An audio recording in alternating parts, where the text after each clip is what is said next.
We have in front of us Mr. Anurag Mehrotra, MD, JSW MG Motor India.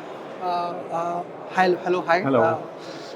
If you can, Anurag, if you can just talk about how is the EV India story panning out at the moment, and what a sense you are getting, and what is you are looking at as a larger picture. So it is an absolutely exciting space right now to be in the new energy vehicle market.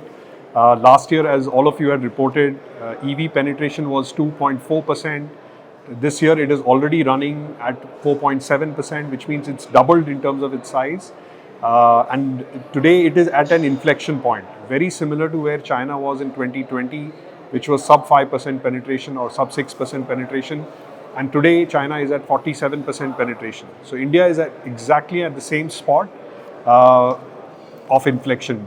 Many consumers are coming and embracing EVs, not just from a sustainability angle, but they're doing it also because it makes a lot of economical sense to buy an EV today.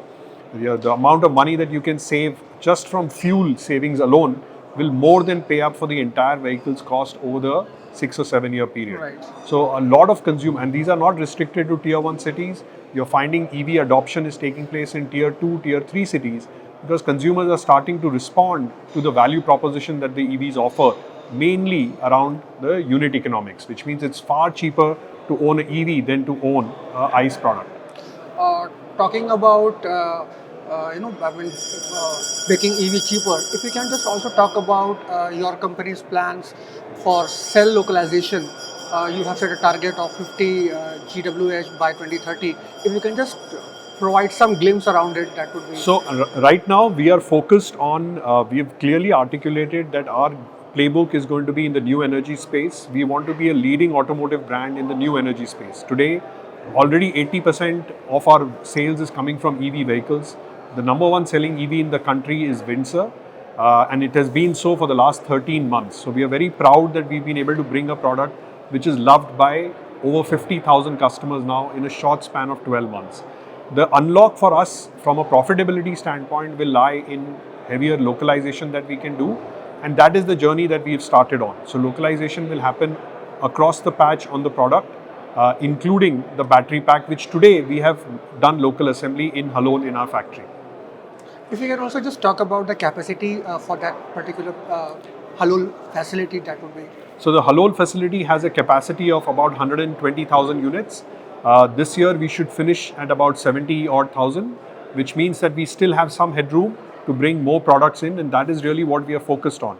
We have committed that we will bring a couple of products every year, and now we are getting set for the calendar year 26, when you will see a new slew of products coming from MG stable.